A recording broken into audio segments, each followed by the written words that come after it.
Hi everyone, I'm Sam Kahane, and you're watching theCUBE on the ground here at the IBM Data First launch event.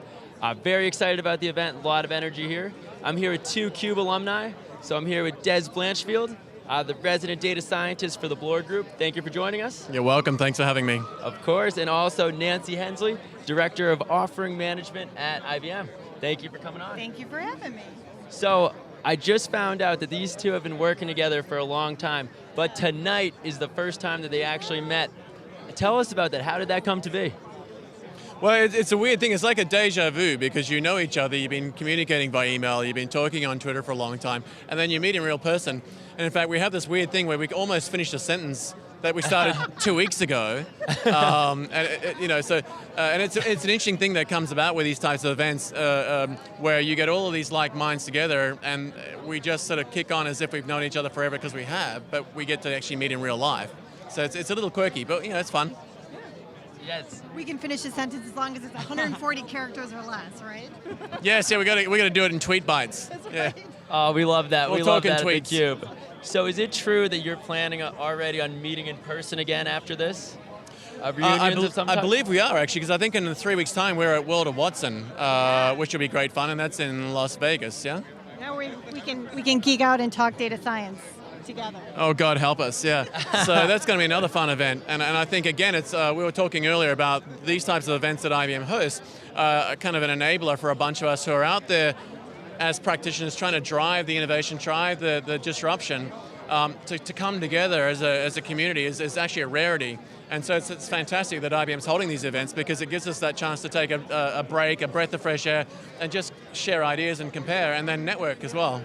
Absolutely. So let's talk a little bit about the event. So some of our viewers might not know about the Data First launch. Could you tell us, what's going on here? What should people look out for? What's the big news? So the big news is really around how we do a better job putting data to work. I think for a long time when we've been talking a lot about big data, it's been more about how we store the data and collect the data, which made us very data driven, but not necessarily putting it to work. So now we got to get past that. We actually have to get to the point where we find ways to innovate, to open up access to the data. So this is all about that combination of technology and cultural shift, but how we actually accelerate those capabilities into the business as opposed to just storing the data. Right. One of the biggest challenges we face in anything around data science and the whole concept of big data is the technology stack. And data science and big data are no different than any other technology challenge we've had in the last 2 or 3 or 4 decades. But it moves faster than any of the previous decades we've had. And so when anyone wants to do a big data project or a data science project, one of the first challenges they have is actually getting the technology stack. Right. What IBM's done is actually essentially turned it into webmail. And in fact, when we looked at I think with the pricing model is like $50 a seat. So all of a sudden, instead of a multi-million-dollar investment for $50 in the same way that you would with a Google account, you can now subscribe to the entire stack that you need to apply data science to your problem. So this is going to be a massive disruptor to what we've seen before, where we take 8 or 9 months to build a stack. Now we're doing it 8 or 9 minutes with a credit card. And that's phenomenally exciting because now we can stop worrying about the tech and we can start worrying about the problems we're trying to solve. And we can open up the ability to collaborate, which has been really key, especially for the data scientists to be Indeed. able to better collaborate with the business.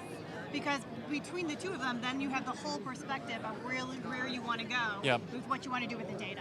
And that's really key to DataWorks. And you're right, you can start small, pick any entry point, and then just scale it out to massive scale. A lot of excitement here. Any last words you want to leave the viewers with? Go try DataWorks. Data science, the data science experience. There's plenty of entry points, but get out there and try it.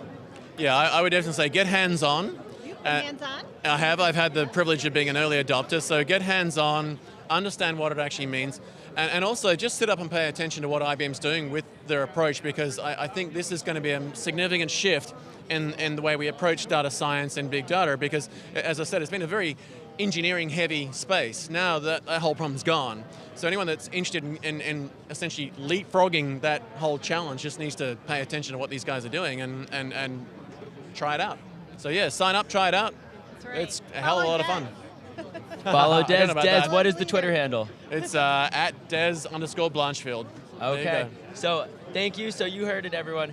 Get your hands dirty, get into it, try it out. You're doing the right thing. You're here watching theCUBE at SiliconANGLE.tv. That's the best way to learn. So thank you for joining us. Thank you. Thanks for having us. And tune in soon for more coverage from the IBM Data First launch event.